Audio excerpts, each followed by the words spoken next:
Sambara Golima Zapata, MGTV, Sambara Golima Zapata, Bila Kolikobo, Sambara Golima Zapata, vraiment beau s'abonner, Sambara Golima Zapata, Bila Kolikobo, Sambara Golima Zapata, MGTV, Sambara Golima Zapata, Mami Wanza.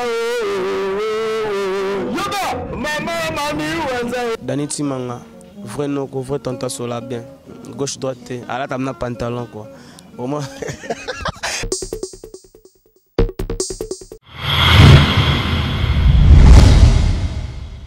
MJTV, vitesse Wapi. Abonnez-vous, abonnez-vous.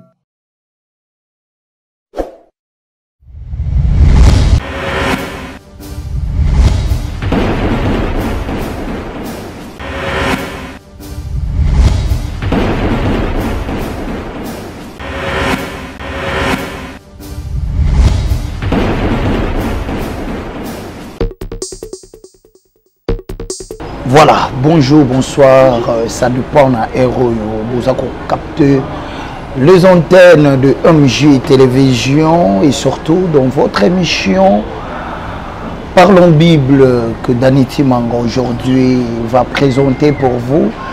Cette émission Parlons Bible, vous voyez Dani Timanga là pour présenter cela.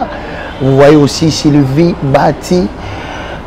Il n'est pas présenté le même émission parce que nous on est comme ça. Ce qui Simbi et pas Sylvie Bati a présenté un gros, ce qui peut et puis Sami Dani Timanga a présenté un gros, mais à concurrence toujours l'équipe technique ils ont costaud bombé parce que nous sommes là au four et au moulin pour vous servir. Et on peut Sabino Mathieu Nandengeni et Longobani derrière ces beaux caméras.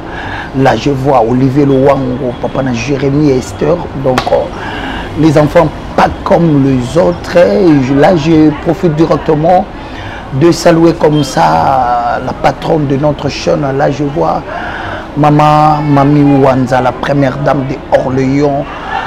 La présidente de l'association Le Femmes du Cœur au Bazarana Katia Orléans, tout le monde maman Metekilo Yamboka, maman Bibi Kenge, on vous salue vraiment depuis Orléans. Maman Nyonso, il y a les Femmes du Cœur, association et Kubana Katia Orléans, Tolingara Binomningi. Et tu penser Nabino, il y a Sabino Mbote. Aujourd'hui, Dani Timanga, autour de ces beaux analyses, Dani Timanga va parler aujourd'hui de notre sœur Marie Missam. C'est après sa disparition. Marie Missam est na tombe naye et le Ronini Salamaki na setanaye Oyo.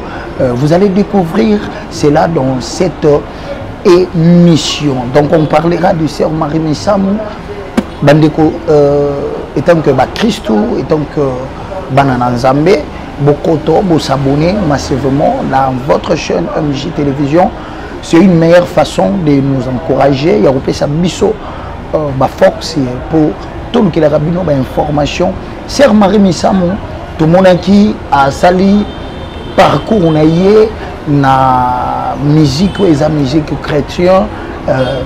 A yembeli Nzambe na ye, a adoré Nzambe na ye, oyope a salaki na ma famille ebele, bato ebele, zwaki moi sens pe connaissance wana, ya comment adorer notre Dieu, comment adorer notre Seigneur pour que oyo kozala nango besoin soki po senge pa Nzambe et Nzamba opesa yo à travers banzembo na bango.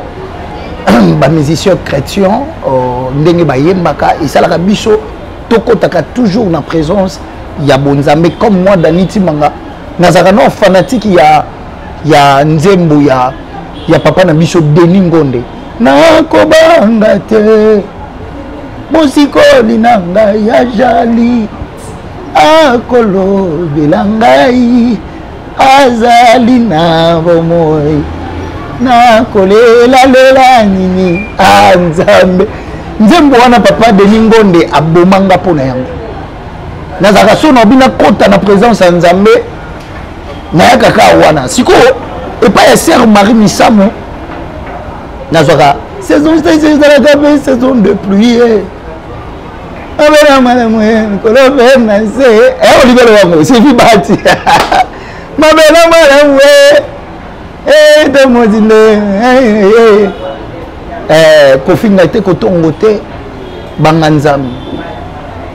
Tika trahison Banganzambi.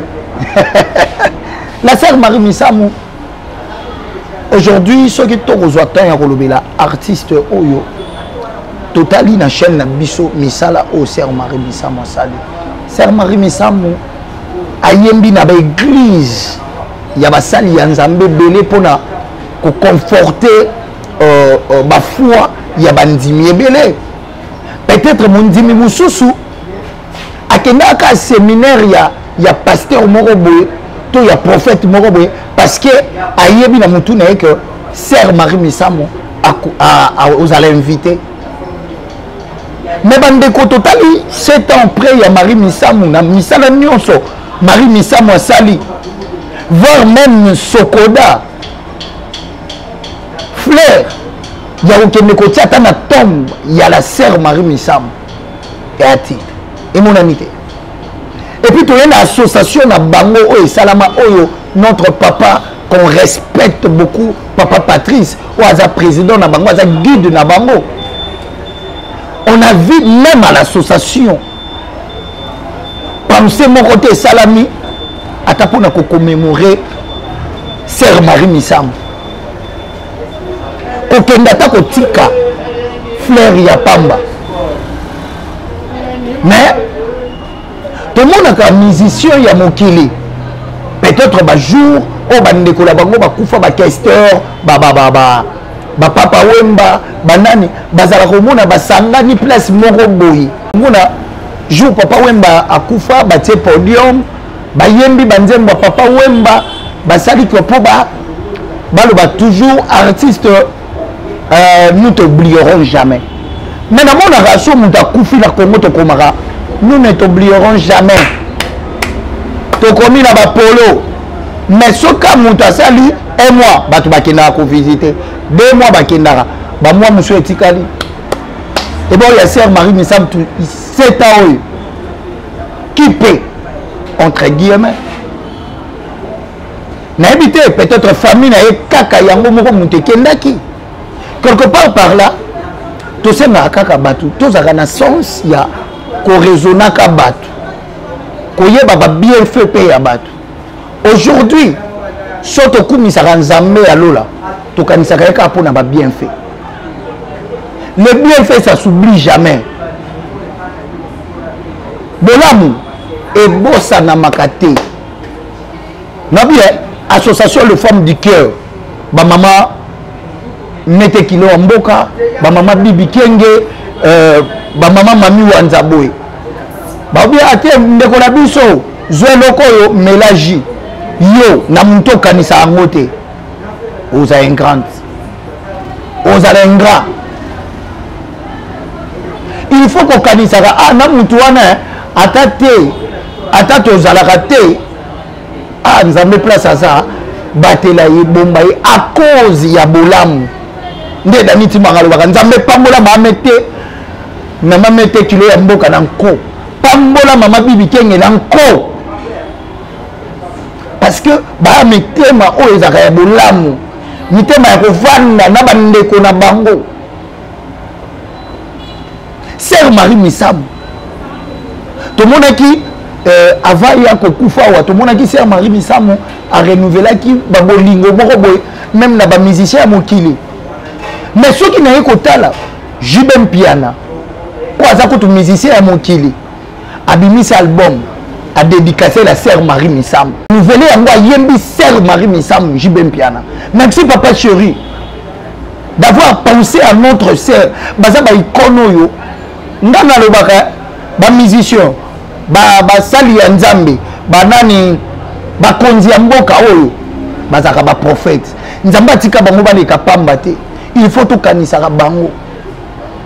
Merci na misala na sœur Marie Missamou sala ki da mboka merci parce que bana Nzambe ebele lelo ba koma lobaka na mission moko sœur Marie Missamou sala ka bi batunaka eloni na otikela rythme sa mobi na otikela ka nzambe oyo atikela ka biso nzambe. Merci l'artiste, bravo. Et nzamba lola abatela oli susu apesa yo pena kimia bisika ezali yo. La sœur Marie Missamo. On était là pour parler de notre sœur Marie Missamo. Merci Nabino Nyonso bo prêta ki biso oreille ya Rolanda biso, merci na Olivier Lowango derrière ces beaux caméras. Merci à l'assistance aussi de ma consoeur Sylvie Bati parce que biso tozakane awa ay tumbe akabongo awa ezaka Sylvie Bataye Daniti Mangai. Sylvie Bataye Daniti Mangai.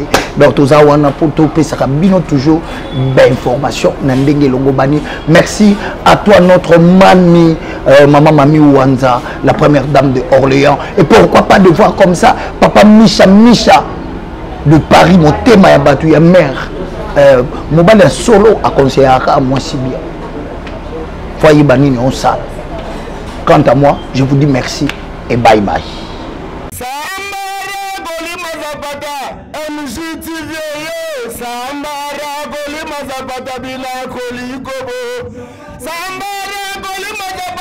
Vraiment bon s'abonner, Samara Goli Mazabata Bina Koli Kobo, Samara Goli Mazabata, MGTV, Samara Goli Mazabata, Mami Wanza, Yoga, Mami Wanza. Daniti Manga, vrai no, vrai tanta sola bien, gauche droite, à la table pantalon quoi. Au moins.